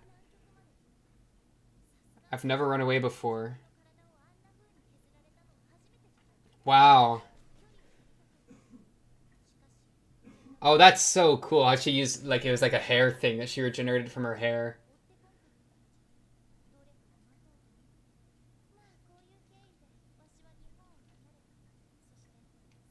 Hmm. Was it because she was being treated differently? She wasn't, like, isolated like a vampire is supposed to be? Like, the oddity changed, and that's what caused, like, the forces to go against it or something? He just got swallowed?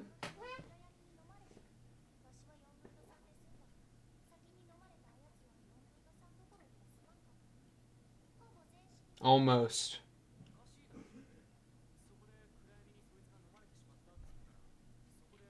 She said almost though, right? Did a little piece survived?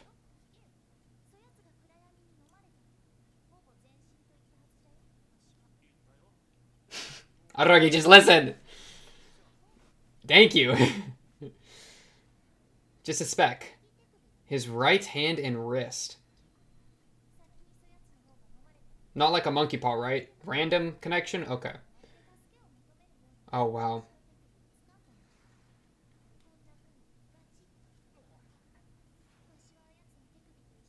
Wow.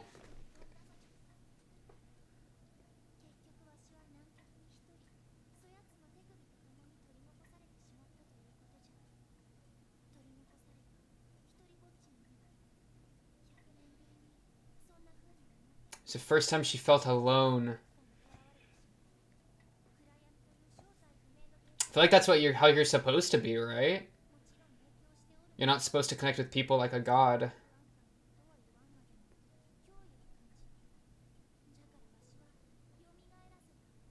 To not be alone anymore.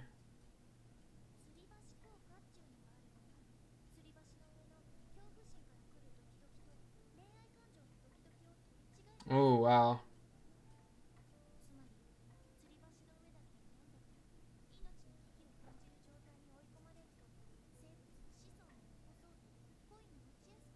Mmm.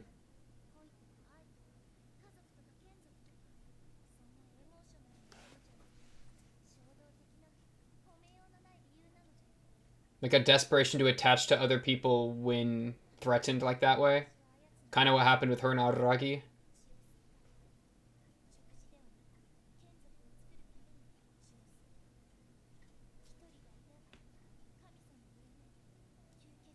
Because I didn't want to be alone, I stopped being a god.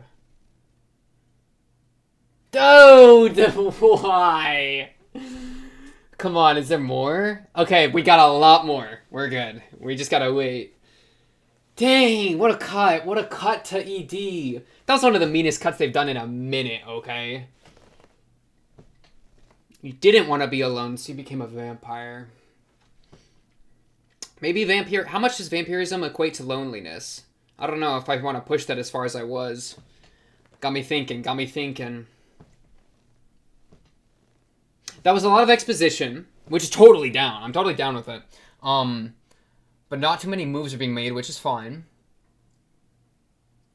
So I'm not sure like how much to be pulling out of that. The oddity reviving sword. It's interesting that a hunter had the reviving sword, because it does make me think there are oddities worth reviving even for somebody that hunts them. And for them to see, like, have a god Shinobu that, like, performs miracles, or a god kiss shot, right? Is, like, a good oddity, I'm thinking.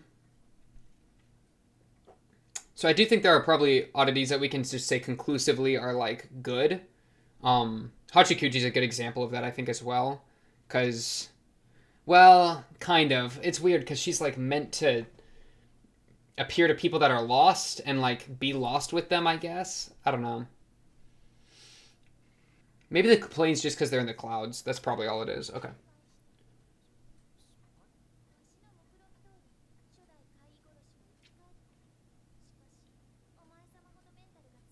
Oh, wow, really?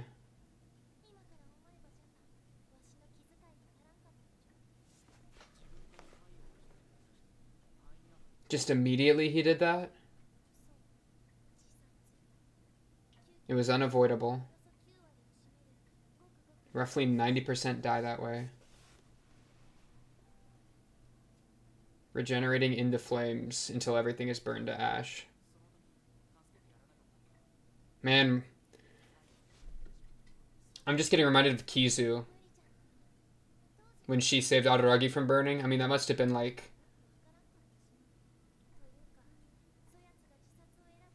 Oh, she had conversation, so there was time. But like her being able to save Araragi when she wasn't able to save him.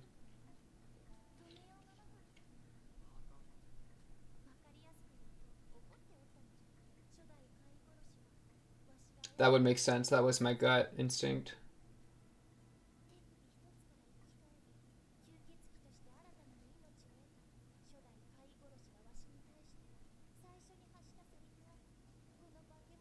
How dare you scheme against us?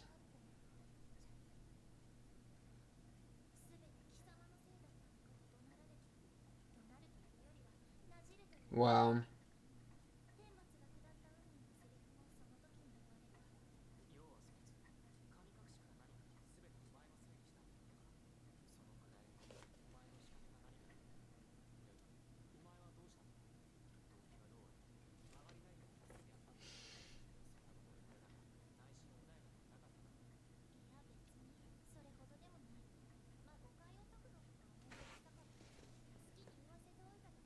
I found it a chore.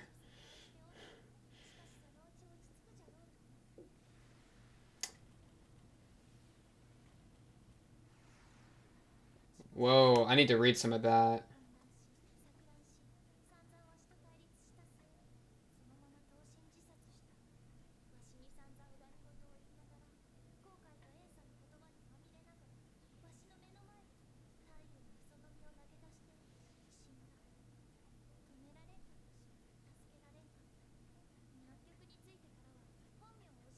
Mm.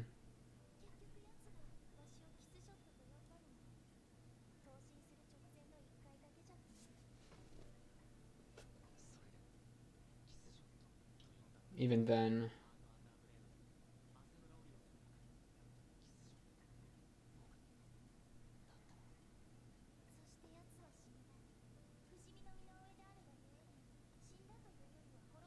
Wow. There's a difference. Distinction there. That he created from his flesh and bones.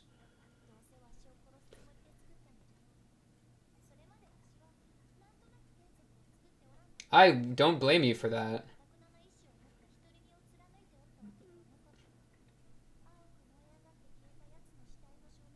It just, you wouldn't want to go through that again. Yeah. Especially with the way he went out.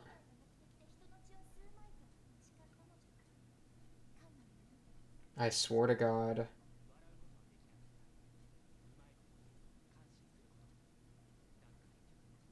Yeah, she still did.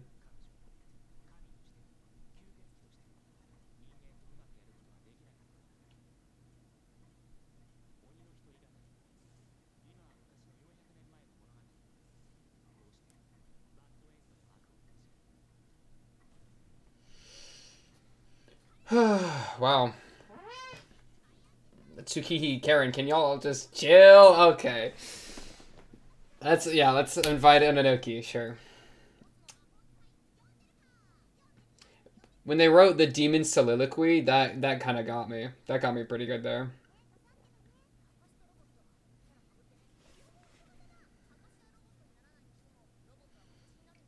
Dude, these previews kill me sometimes. I got no idea what's going on. One longs for heart, the other for brain. Y'all making a crazy connection. Okay. Shinobu Time Part 3.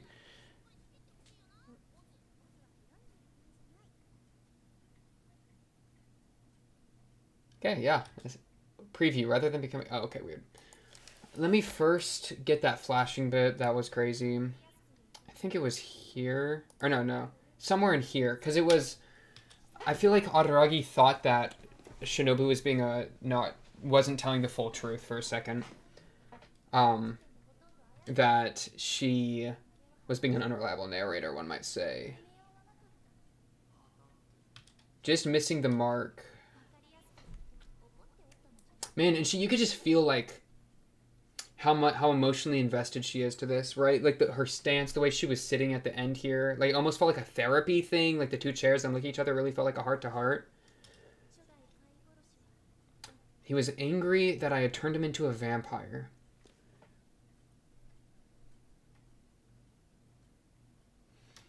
Man, it'd be crazy to just... Okay, wait, right here. Let me just look at this. Not a god, a demon. He learned she was a vampire. After reviving him from just one hand and a wrist. I don't think the hand and the wrist have anything to do with the monkey paw, by the way. That was just the first thought that came to mind. I don't think that's a connection. Maybe there's some connection in like the hand and the right hand that means something, but I'm not sure of it. You monster, how dare you scheme against us? He yelled at me. It's so sad. And it's not like she's like crying or anything, but like the way she's, I don't know. It's very sad to me.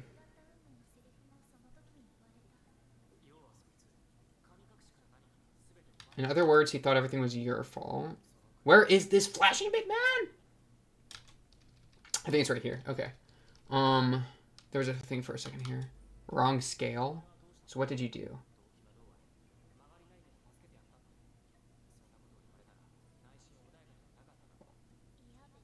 No, not really. It wasn't that bad. So I think it's right here. Okay.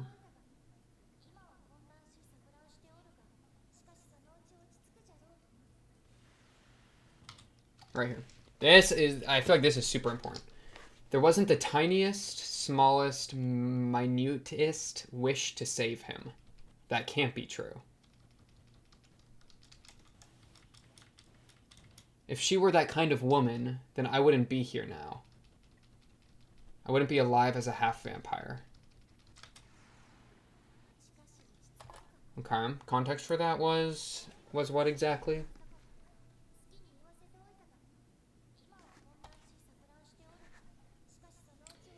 She found it a chore to fix that, and he thinks that can't be true because that's not how she is. So is it that she did want to save him, but she's expressing it in a way that like is a little more nonchalant, but Araragi's like, I know you ain't like that.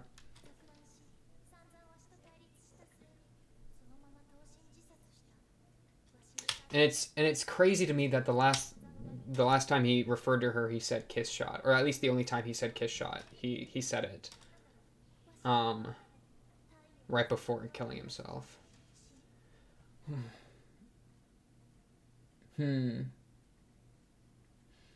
Vampires end up leading to suicide 90% of the time. He was led to suicide after becoming a vampire. I mean, is a vampire like meant to be alone? Because then you can make the connection that the story's telling us that being alone, isolation, leads to suicide somewhat. You know, you could try to connect those dots. Which I think would make a lot of sense, like, actually, like, kind of more realistically, you know?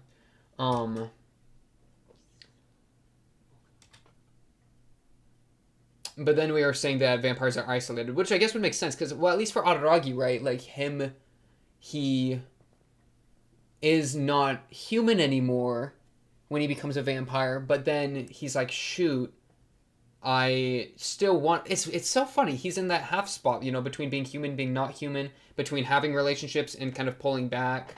But the pulling back, I only say because of the lone wolf stuff and, like, some of the continuation of that from, like, I think from him undercutting relationships through the sexual stuff, but I think that's relatively minor, and he is a lot more locked into relationships than he was, which is, you know, I don't know, maybe part of the whole half-vampire thing. Let me just scroll to the beginning.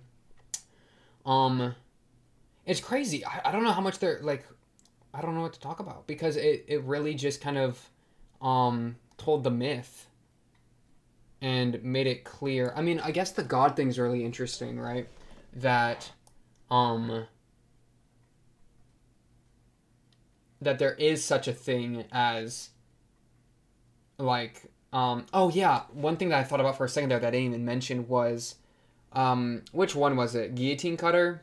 One of the three of them was a half vampire, were they not? Or was it like full blood vampire, half vampire, and then full human was the last guy. Could have been a fun thing there. I don't know. That just kind of randomly crossed my mind when this guy got turned into a vampire. Just like how he was a demon, an oddity hunter, a vampire hunter, and then he became a vampire. I don't know. Kind of made me think that. The two are intrinsically linked. Dreamspan and heart, what was it? And Heartspan. The short sword Dreamspan and the long sword Heartspan. That's what's written here. Kokoro Watori and Yume Watari. Because we've only ever seen Heartspan, and so the two are linked. There's so many themes of balance in the show. That's why I'm stuck on this for a second here. Because, you know, oddity, human. One thing that Shinobu even says here is that, like, her existence threw off the natural balance of oddities because they would, like, surge up. And this darkness, which in this instance came after she acted like a god, you know, made relationships with individuals, that kind of stuff. That darkness made people go away, and then here now, that darkness, everybody that knows Shinobu is going to go away. Because, you know, Hachikuji knows Shinobu, Araragi knows Shinobu, and they got attacked by the darkness. So the darkness is the thing that gets rid of people that knows Shinobu, because Shinobu isn't supposed to be how Shinobu is, right? Is it that, like, as a vampire, she's not supposed to, she's, like, acting outside the thing, blah, blah, blah. It's, like, the danger of being different than, of that transition from vampire to, or from Kiss Shot to Shinobu. That transition, the consequence of that, the danger of that is the darkness, which makes me think of what I was saying about the crosswalk stuff with Ogi. You know, how that, like, the transition point with the red lights, like, that's the danger of like, transition. But yeah, with, like, all that, the whole idea of balance in mind, it's crazy to me that we've never seen Dreamspan until now, and that Dreamspan's connected to Heartspan. They're intrinsically linked, but they like, one kills, one revives, but we haven't seen one of them. Like, I don't know. I guess maybe we just haven't needed to.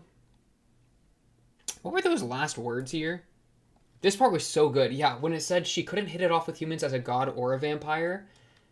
And now she's kind of doing it with, like now they're half, you know? You couldn't quite be a god, you couldn't quite be a vampire, you couldn't quite be the sun, you couldn't quite be the moon. So you're this weird twilight in the middle. And I mean, that's kind of where Araragi's at, and that's as the whole half vampire thing, and that's where Shinobu's at right now, in that middle ground. Which is just, I don't know, that's so sweet to me. The Demon Soliloquy, the story of 400 years ago. With this bad ending, the curtain falls. I don't know, man, that really kind of emotionally got me. I just love the word soliloquy.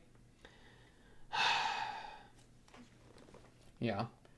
Hachikuji, how do you fit into this? My little hachi-wachi, smachi-wachi, kachi-dooji? I mean, she knows Shinobu, so it makes sense that she gets attacked by the darkness. I don't know, man. I really have less to discuss than I wish I did. That's the honest truth of where I'm at. Where they're atop a tall bridge. Oh, this was crazy. Just to kind of recap, I guess. She compared, like, this is like what the death, like, if a creature gets scared for its own life, then it tries to reproduce, you know? I've heard that as, like, a thing before. I don't know how real that is, but it's like oh shoot, we're not safe. Better preserve my life, my genes. Boom. Babies, right? That kind of thing. I feel like that's what she was talking about here, where it was like, wait, how did you feel? Oh, it was the first time you felt alone. She made her first minion. There's that misattribution of arousal. So it's like, it's like a fear response, which, something like a rapid heartbeat from a fear of heights. So it's like a afraid response. She's afraid of being alone, but that rapid fear somehow is connected to arousal, which is like, you know, some people are masochists, and that's what I think of there. And that's kind of, it's maybe a crazy thing for me to bring up, but it's like there is connection between pain and pleasure. Like, there are some I think there's connection between pain and pleasure for a lot of people, and blah blah blah. And it's kind of like that. Being mistaken for a rapid heartbeat from being in love. Because it's like the physical responses are similar, so the physiological, like psychological blah blah blah connections are made. If you explain it like this, whether atop a tall bridge, it's rather easy to understand. But that effect, in any situation where you feel your life is in danger, is open to interpretation. Yeah. Organisms tend to fall in love more in an effort to leave progeny. Yeah, to leave babies, you form relationships quickly. Which is exactly what happened with Kiss Shot and Araragi. She connects to Araragi. It was like a lover's embrace because she was dying. Maybe Araragi connected to her in the same way because he was going down that route towards suicide. Could also be why he connected to Hanakawa really strongly and then immediately pulled back from it because of his whole lone wolf thing and then ran into Kiss Shot, who then he connected with like on an extremely deeper level, as the two of them were, I think, like mortal, like having some sort of mortal questions into their own existence or like their own decision to kill themselves or not. Don't know how far Araragi was there, but I think he's been, I think that's like totally, like he was pretty there. I mean, he was willing to die for her in that moment, right? So he was pretty there. But she was there too. But that's like, totally why they fell for each other. Which is really interesting to bring up. Saying it's like not emotional. It's like, it's crazy. It's like, it's not emotional. It's almost like a deeper thing. It's impulsive. It's unable to be restrained. It's more like, natural and like instinctual. That's the word I'm looking for. Instinctual than some of these other things. It's I'm going to die. I need to leave behind babies. That is my drive as a natural organism. That's the type of thing it is. Which is like, I think a part of why Shinobu and him, they're connected through that. Shinobu and Araragi are connected through that. That's how they have that super deep lifelong partner relationship, which is different than than Araragi's connection to Senjugahara, which is more that romantic thing. It's like a deeper, more I just lost the word I used, instinctual thing. My heart was weakened. With a chomp, I bit into his right wrist. That is such a... I love how she munches his wrist and regenerates him from that. Like, what an insane way to revive someone. Also, oh my goodness, Kiss Shot is fine. Where's that shot of her laying down? Don't judge me, don't judge me. Where is it? Where is it? I don't even know where it is. There was that shot of her laying down that went hard. Okay, that went hard. That was a good shot. Okay, so this darkness, how do we fix it? We didn't fix it previously. We just got swallowed by it and then had to dip. So the problem, though, okay, so I think the problem is that it's the people's perception of Kiss Shot is what got them killed. Because everyone that knew her died, and then she got out of Dodge. There was, like, nobody left. Because the guy was pretty much entirely destroyed. But then he turned into an oddity, which probably made him an exception. And then he ended up dying anyways. But it's like so many people knew her as, like, a positive thing that disrupted how oddities like clamber to her, and then just started this mass of darkness to start swallowing people. Interesting that Ononoki saves them from this as well. So it's like, how do we fix this thing? Is it like Shinobu has to be seen differently? Like this is, I mean, it's like almost like a forbidden love deal. Like Araragi and Shinobu's relationship. Where it's like, I mean, it's crazy because it's almost like they're supposed to be alone in a lot of ways. Like, they're both kind of vampires or whatever. Now they're, like, half vampires. But it's like they're supposed to be alone, but they're together, and that's that's not how it's supposed to be, so it's starting to cause problems, like, in the natural order of things. But how do we fix that? I mean, option A is everyone that knows Shinobu gets swallowed by darkness and disappears. Okay, don't like that one.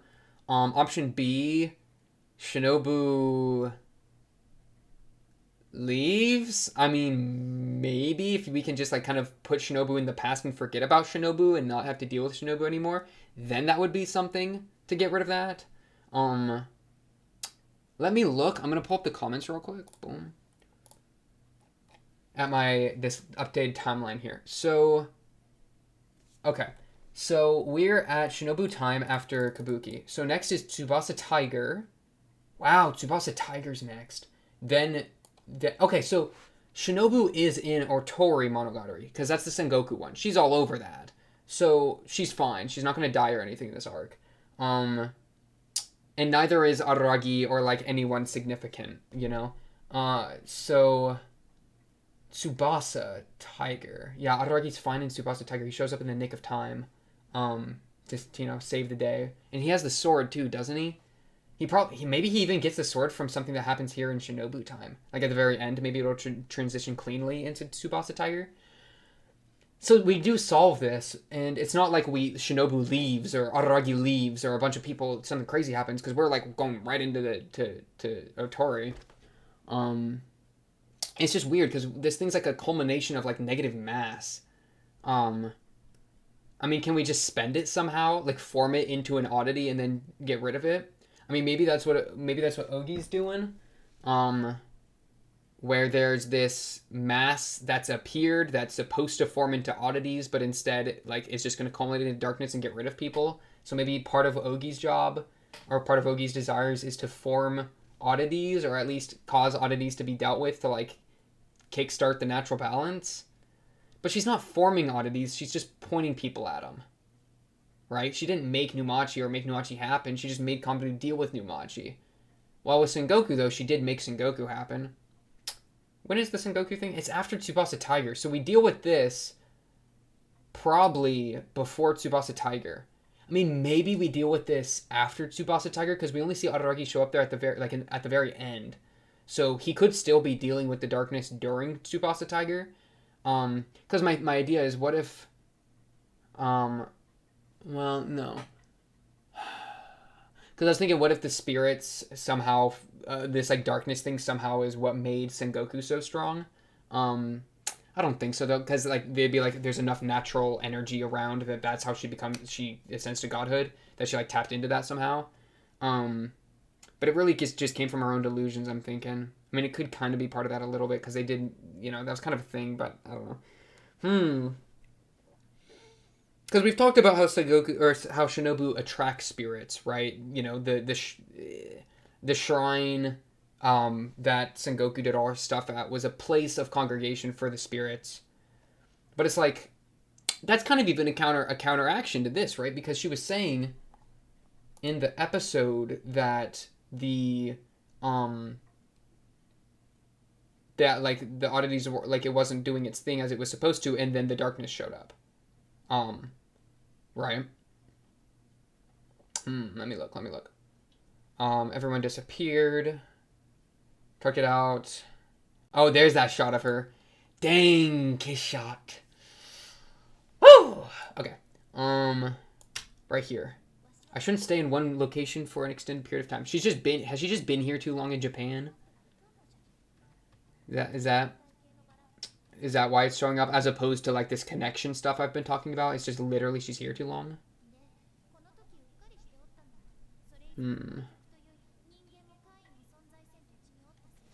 Dang, she fine. Okay. We investigated. She didn't do anything until everyone was gone.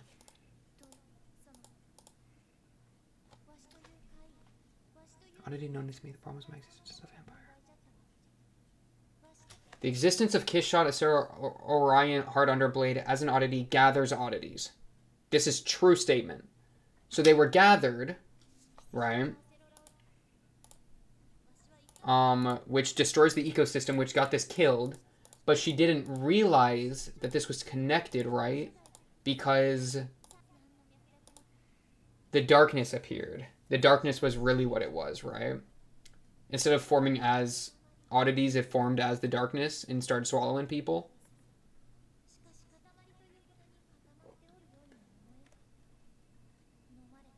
And it tried to swallow her too. In which case, that's different than our current situation, because in our current situation, she said that they're gathering at the shrine because of her when she was in Kabuki doing her spell.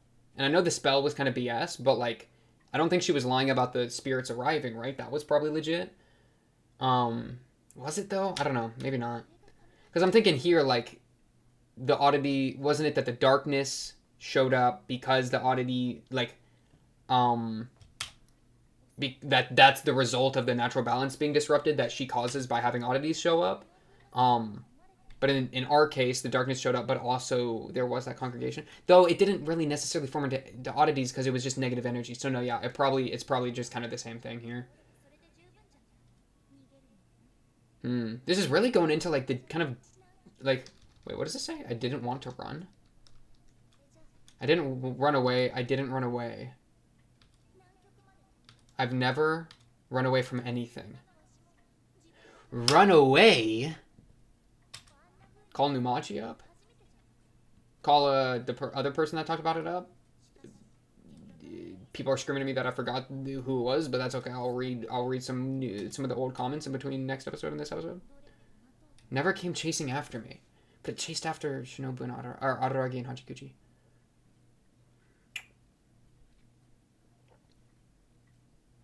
Dang, not gonna lie, I'm stun locked on that one.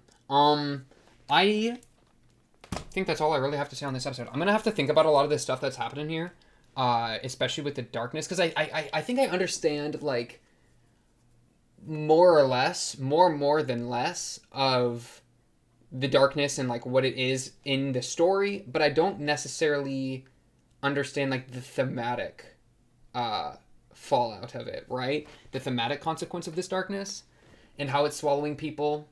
That I'm a little bit still cooking with. So I want to spend a little bit of time thinking about that, maybe looking through some old comments, looking through some of the old episodes, that kind of thing, to kind of see where we're at on that. But yeah, very interesting episode. Definitely leading to a very interesting arc. I mean, we're just gonna deal with this darkness. Maybe we're not even gonna finish, but I think we're gonna deal with this darkness by the end of the 4th episode.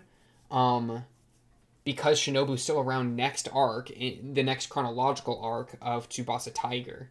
Well, I don't know if she was around then, but at least the sword was there with Araragi, so Araragi's around, and then later in Sengoku's arc, she's there, of course. So I think we're going to deal with it. I don't really know how we're going to deal with it. So yeah, interesting. Yeah, okay, bet. That's all I really got for this episode 2 of Onimonogatari. On to the next episode 3. Of course, if you like the video, subscribe. If you're new, comment down below if you have anything to say, or join the Discord and talk to me or other Monogatari fans there. But also, notification bell, bing, bing, bing, bing, if you're clicking it, bop, bop, bop, bop. But yeah, that's all I really got for this episode. On to the next. I'll be seeing you then. Episode 3 should be exciting. I'll be seeing you then. Peace.